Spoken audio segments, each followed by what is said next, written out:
Merci.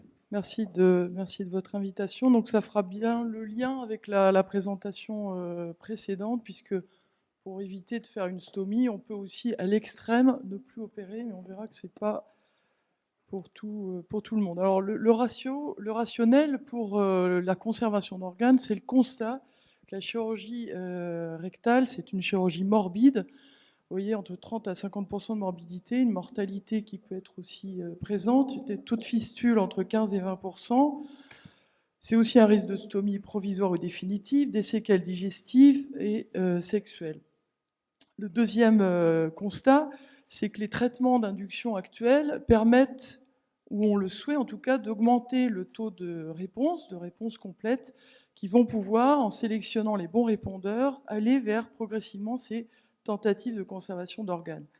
Alors vous savez que ces groupes donc, de bons répondeurs sont ceux qui ont les meilleures survies, puisque ça c'est une étude multicentrique italienne, vous voyez, qui avait étudié pas moins de 500 cancers du rectum en réponse histologique complète, c'était des patients irradiés, et vous voyez que la survie était à 90% à 5 ans, des récidives locales de 1,6%. Donc ça, c'est une notion à avoir. Ce taux de réponse complète est évalué dans la littérature sur les différents essais entre 11 à 29%. On connaît également les facteurs prédictifs de bonne réponse après une radiochimiothérapie. Ce sont des tumeurs qui ne sont pas trop grosses, en tout cas moins de 4 cm, sûrement pas des T4, pas trop d'atteintes ganglionnaires, donc des CN0, N1, des grades bien différenciés et moyennement différenciés, et des patients qui ont un taux d'ACE qui sont initialement normaux. Alors, qu'est-ce qu'on entend par des escalades chirurgicales? Il y en a deux types. Ce sont les exéreses transanales. Et donc, c'est la technique d'exérèse transanale avec l'introduction d'un proctoscope, que vous voyez ici, avec des instruments qui sont des instruments de type célioscopie. Il y a une insufflation au CO2, et puis on fait une dissection dans un espace un peu confiné. C'est pas tout à fait simple à réaliser. Je vais essayer de vous faire passer le petit film. Si on y arrive. Voilà.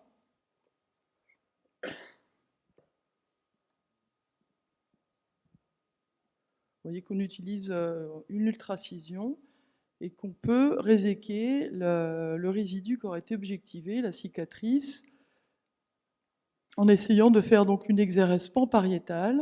On arrive parfois à aller récupérer des petits ganglions. Et ce qui est important, c'est de pouvoir analyser cette pièce sur un liège en étudiant bien les marges. On sait toutefois que ces exérèses qui sont locales sont aussi grevées d'une morbidité et de séquelles douloureuses qui peuvent être importantes. La deuxième attitude, eh ben, c'est celle de ne plus opérer, c'est ce qu'on appelle le wait and watch. Et cette attitude a été développée depuis le début des années 90 par une équipe brésilienne, c'est celle du professeur Abgrema, que vous voyez ici, et donc qui a publié beaucoup d'articles sur le sujet, avec des résultats qui sont assez surprenants, puisque vous voyez que dans ces séries, elle a des taux de récidive locale de 3 à 6%, avec une survie à 5 ans de 93 à 100%. Un exemple de série publiée en 2006 par cette équipe, vous voyez 360 cancers du rectum, c'est des cancers du bas rectum, qui ont été irradiés, 50 grès, 5 effus leucovorine. C'est des patients qui étaient évalués au bout de 8 semaines. Et vous voyez qu'il y avait 34% de patients qui étaient en réponse complète. Toutefois, il y avait une récidive dans 19% du cas la première année, ce qui fait qu'ils estimaient que pour pouvoir évaluer ces réponses complètes, il fallait au moins attendre 1 an, avec là un taux de 27,4%. Chez ces patients, vous voyez que chez ces patients répondeurs à 1 an, ils avaient des taux de récidive locale de 6% et des patients qui avaient une excellente survie à 5 ans. Ils sont allés encore plus loin. Donc là, c'est une série un petit peu plus petite, 70 cancers du rectum, avec des cancers qui pouvaient être un peu plus importants, puisque ça allait jusqu'au T4 et même des N2. Ils additionnaient, après la radiochimiothérapie classique, 3 cycles supplémentaires de chimiothérapie et une évaluation, encore une fois, à 10 semaines et un suivi jusqu'à 1 an.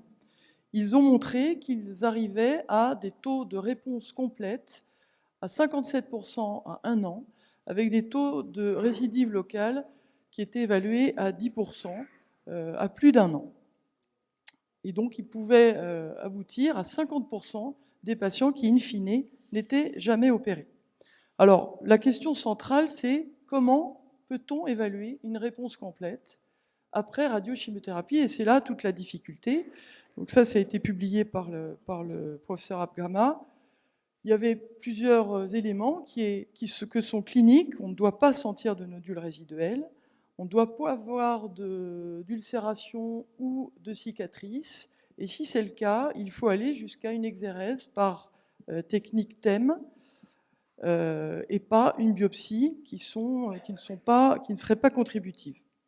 Et puis des techniques d'imagerie, notamment l'IRM, je vais y revenir, le PET scanner qui sera développé, qui est en cours de recherche, et puis également, de façon plus simple, le dosage d'ACE qui a aussi montré son intérêt. Alors l'IRM rectal, ce sont notamment les séquences T2 avec des classifications qui sont connues, qu'on appelle les MR-TRG, les patients dits bons répondeurs entre 1 et 3, et puis 4 et 5, moins bons répondeurs. Et c'est surtout ce qu'on appelle les séquences en diffusion. La diffusion, ça va étudier en fait la mobilité de l'eau dans les tissus tumoraux ayant la tendance à retenir de l'eau et donc vont montrer un hypersignal. Et donc c'est pour ça que, là c'est un papier d'une équipe hollandaise qui a fait une étude de prospective sur ces attitudes de Weight Watch qui a permis également d'avoir des bons résultats. Eux ont retenu comme définition d'une réponse complète le fait de ne plus avoir de restriction à l'IRM, pas de ganglions résiduels, pas d'anomalie à l'endoscopie. Cette équipe réalisait des biopsies, mais on a vu que ça pouvait être critiquable, et en tout cas, pas de tumeurs palpables résiduelles. Alors, deuxième élément très important, c'est le délai d'évaluation. Il ne faut pas évaluer une tumeur après radiochimio de façon trop précoce. C'est la méta-analyse de DOSA, publiée en 2017. Vous voyez que si on évalue trop tôt, après la fin de la chimiothérapie, on va mettre en évidence plus de résidus tumoral, et que si on attend un petit peu plus, le taux de, ça c'est le taux de local regrowth, taux de repousse, il y en aura beaucoup moins, plus on se met à distance de la fin de la radiochimio. Donc on définit comme délai au moins 8 à 9 semaines. L'autre élément, et ça c'est ce qu'a montré Madame Abgama, c'est qu'il faut suivre les patients pour s'assurer qu'ils sont bien en réponse complète au moins 1 an, puisque dans ces différentes séries, elle a bien montré que les récidives locales étaient surtout la première année.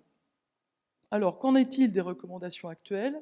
Eh bien, aujourd'hui, les recommandations du GRECAR et de la Société française de coloproctologie, publiées en 2016, ne recommandent pas cette attitude aux conservations d'organes et de Weight Watch parce qu'il n'y a pas de phase 3. En revanche, on peut la proposer chez des patients sélectionnés, des patients qui ne sont pas prêts à avoir une prothectomie ou qui refusent d'avoir une stomie définitive, par exemple, qui vont signer un consentement éclairé et qu'on va pouvoir suivre à travers un registre. C'est la même chose aux États-Unis. Le standard, ça reste toujours la prothectomie. Et on retient donc ces attitudes de conservation d'organes seulement chez les patients qui refusent la chirurgie ou qui sont trop fragiles pour être opérés. Pourquoi? Eh bien parce que toutes les autres séries des autres équipes ont montré qu'il y avait beaucoup trop de récidives locaux-régionales. Ça, c'est une revue de littérature du BJS 2012. Donc les différentes séries qui ont été publiées, elles sont aussi, on peut les critiquer. Pourquoi? Parce que le délai d'évaluation était différent, parce que les types de tumeurs qui étaient inclus étaient différentes, et que l'évaluation de ces réponses complètes était très variable suivant les séries. Ça, c'est un résultat de méta-analyse qui a comparé donc l'attitude de Weight Watch et de chirurgie, et ils ont quand même s'il n'y avait pas de différence sur la survie, il y avait in fine quand même un petit avantage à la chirurgie pour ce qui était de la DFS.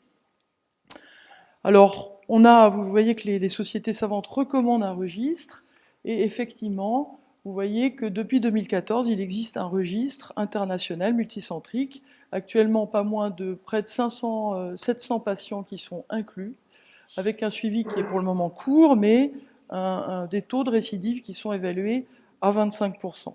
Alors, je termine avec les essais qu'il faut connaître, qui sont issus des travaux du GRECAR. Le GRECAR, c'est un groupe de recherche en chirurgie colorectale français qui a été initié par Éric Huellier et Philippe Rouanet à Montpellier.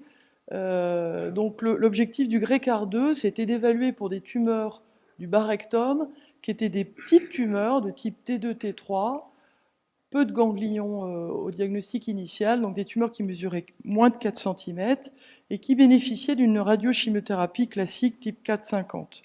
Au bout de ce traitement, évaluation, et si la réponse était bonne, avec un résidu à moins de 2 cm, les patients étaient randomisés entre exérèse locale et protectomie classique. En cas de mauvaise réponse, ils avaient la chirurgie TME. Et sur le résultat, si les patients étaient bons répondeurs, PT0, T1, ces patients étaient suivis. En revanche, si le résidu était PT2, 3 ou R1, les patients avaient une protectomie. L'objectif principal de cette étude était la morbidité essentiellement, et puis l'objectif secondaire, les chiffres de survie et de récidive.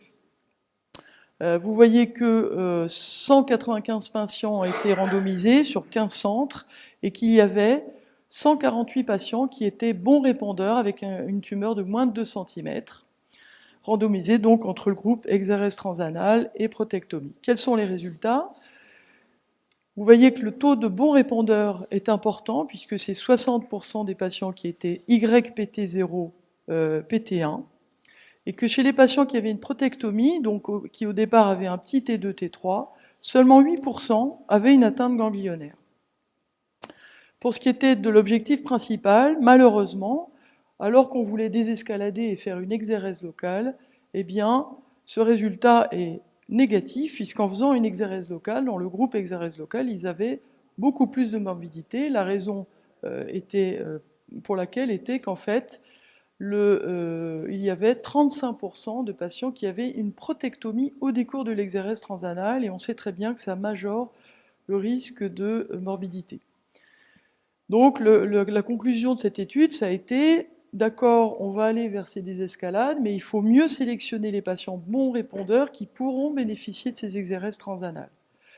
Pour ce qui était des résultats oncologiques, pas de différence oncologique entre l'exérèse transanale et la protectomie.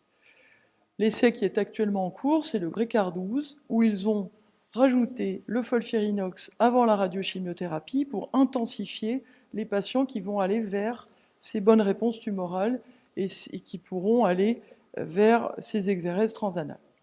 Pour conclure la présentation, donc le message, c'est qu'aujourd'hui, évidemment, on est très sensible à ces évaluations de ces patients bons répondeurs qui vont pouvoir nous permettre de désescalader, mais qu'aujourd'hui, on ne peut pas se permettre de proposer ces conservations d'organes à tous nos patients. On doit donc réserver ces propositions de désescalade déjà dans des centres experts, mais à travers des études, il y a 2 phases 2 en cours, et il faut pouvoir les proposer aux patients qui ne sont pas opérables parce que trop fragiles ou qui refuseraient des chirurgies trop morbides. Donc savoir les sélectionner, c'est-à-dire proposer ces exérèses à des tumeurs donc, du bas rectum qui sont bien différenciées ou moyennement, qui sont des petites tumeurs T2, T3 de moins de 4 cm, sans trop d'atteinte ganglionnaire initiale, avec un taux d'ACE qui est normal. Il faut surtout avoir réévalué de façon complète et en intégrant l'IRM de diffusion, qui est un très bon examen, en attendant suffisamment après la fin de la radiochimiothérapie, au moins 8-9 semaines, il ne faut pas se presser, et surtout derrière, pouvoir leur proposer, et c'est très contraignant aussi pour les patients, une surveillance armée tous les 3 mois les 2 premières années, puis tous les 6 mois, par examen clinique, endoscopie et une IRM. Merci.